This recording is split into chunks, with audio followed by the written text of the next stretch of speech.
We're going through some interesting times, the like of which we've never seen before. Social distancing, isolation, nowhere to go. It's causing many of us to introspect, reflect, re examine our priorities.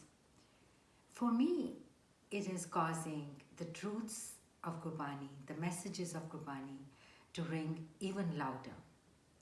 I'm going to go over a few of them today. Ikonkar, the message of oneness.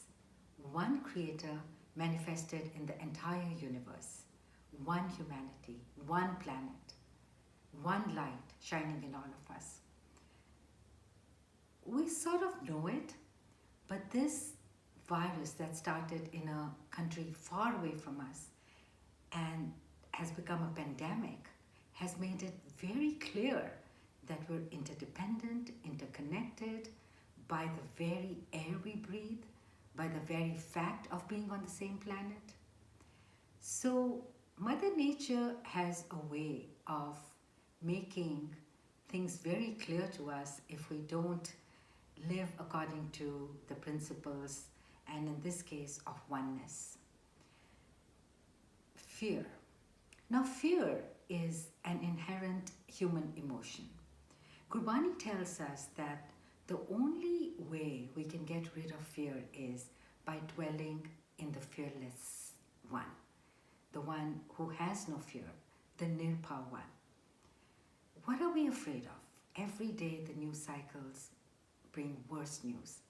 We're afraid of our life ending, of the food not being enough. But the Guru tells us that the number of breaths we've been assigned, no one can add one breath to it, and no one can take one breath away. Whatever breaths we have to live, we're going to live them. Food. We're afraid that there won't be enough food. But what I am seeing is that greed and selfishness is causing scarcity where there was none. And those are the things we need to be afraid of. Our greed, our hoarding, our self-absorption, our selfishness. Guru Sahib gave us langar to share our resources and to serve at all times and not to hoard. Those are some of the messages that are becoming very clear.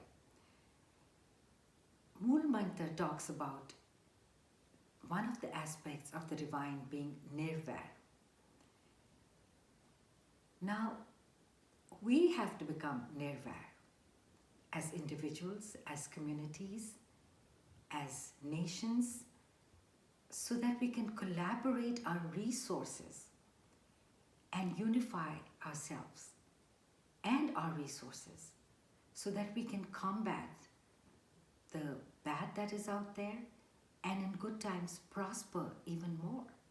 Because unless we become nirvair, our entire existence on this planet is threatened. I have realized that I don't control much. I don't know how much I control, very little, if any. But when I say, Prab Dori Haath Tumhare, and hand over the reins of my existence to a higher power, there is a comfort there. I know that I'll be protected. Jista Sahib Data Hoy, Tisnu Mar na Sake Koi. When my master, the omnipotent one, when I place myself under that care, I have no fear. Chardikala. The very concept of an ascending spirit is what is needed, of the concept of eternal optimism. It's not just for good times, it's for times like this. And where does Chardikala come from? Chardikala comes from now, from being aligned with that ever positive ever benevolent energy, that radiance that is within us, that is also outside of us, that is pervading all around us. So once we are aligned with that Naam that pervades everywhere, that Naad that is everywhere, there is Chardikala. So it's time for us to grasp that spirit of Chardikala. Our very greeting, Vaheguru Ji Ka Khalsa, Vaheguru Ji Ki Fateh, brings a surge of buoyancy, brings a sense of belonging to that Vaheguru. It assures us of triumph, Fateh, and the ending of the Ardas. Very interesting. All along we thought that it was a very magnanimous ending, Sarbat Bhala. Yes, it is. But it's also a truth that each individual's Bhala lies in Sarbat Bhala. Today it's evident that in order for me to be protected, to be safe, everyone around me has to be safe and protected. And so, let's intensify our prayers and our practice and our goodwill towards all and say, Nanak Naam Chardi Kala, Tere Bhane Sarbat Bhala.